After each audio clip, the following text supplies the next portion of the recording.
तर आज आपण पाहणार आहोत पारंपरिक पद्धतीने हरभऱ्याच्या पानांची हाटून केलेली वाळलेली भाजी। चला तर मग रेसिपीला सुरुवात करूया। त्यासाठी व्हिडिओ स्किप न करता शेवटपर्यंत नक्की पहा। तर हरभऱ्याची भाजी बनवण्यासाठी इथे मी वाळलेली 1 वाटी हरभऱ्याची भाजी घेतलेली आहे। ही भाजी आपल्याला एकदम बारीक अशी चोळून घ्यायची आहे। त्यासाठी मी इथे 1 वाटी भाजी एका ताटामध्ये टाकून घेतलेली आहे आणि हाताने छानपैकी बारीक अशी मिक्स करून घेतलेली आहे। त्यानंतर त्यामध्ये आपल्याला 3 चमचे बेसन पीठ टाकायचं आहे। बेसन पीठ टाकून आपल्याला मिक्स करायचं आहे। तर अशा पद्धतीने मिक्स करून घेतल्यानंतर त्यामध्ये टाकण्यासाठी आता ठेचा तयार करायचा आहे। तर इथे मी मिक्सरच्या भांड्यामध्ये 6 ते 7 हिरव्या मिरच्या घेतलेल्या आहेत, 4-5 लसूण पाकळ्या घेतलेल्या आहेत, थोडेसे जिरे आणि अर्धी वाटी शेंगदाणे घेतलेले आहेत। हे सर्व एकत्रच मी त्याचा ठेचा तयार करून घेणार आहे। त्यानंतर गॅसवरती कढई ठेवलेली आहे फोडणी देण्यासाठी।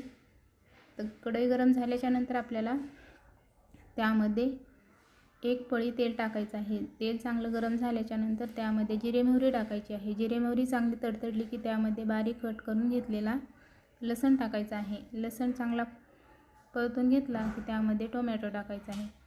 टोमॅटो चांगलं परतलं की त्यामध्ये कुटून घेतलेला हिरव्या मिरचीचा ठेचा टाकायचा आहे। ते मस्त असा मिक्स करून घ्यायचा आहे। त्यानंतर आपल्याला त्यामध्ये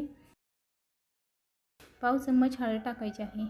पाव चम्मच हळद टाकून घेतल्याच्या नंतर मिक्स करून घ्यायचं आहे आणि नंतर आपल्याला त्यामध्ये थोडेसे हिरवे वाटाणे टाकून घ्यायचे आहेत। जर तुमच्याकडे हिरवे वाटाणे नसतील तर नाही टाकले तरी चालते, स्किपही करू शकता।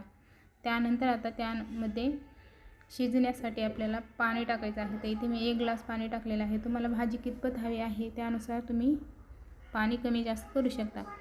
तर अशा पद्धतीने आता आपल्याला ही उकळी आल्यावर आपल्याला भाजी हटायची आहे। त्यासाठी चवीनुसार मीठ आणि थोडीशी कोथिंबीर टाकलेली आहे। उकळी चांगली पाण्याला आली की आपल्याला भाजी हटवून घ्यायची आहे। तर अशा पद्धतीने भाजी एकदम जास्त घट्टही नाही आणि जास्त पातळही नाही, मध्यम अशा पद्धतीने भाजी आपल्याला हटायची आहे। भाजी हटून झाल्याच्या नंतर त्यावरती आपल्याला झाकण ठेवून मस्त भाजी शिजवून घ्यायची आहे। त्यासाठी कढईवरती झाकण ठेवायचं आहे आणि भाजी शिजवून घ्यायची आहे।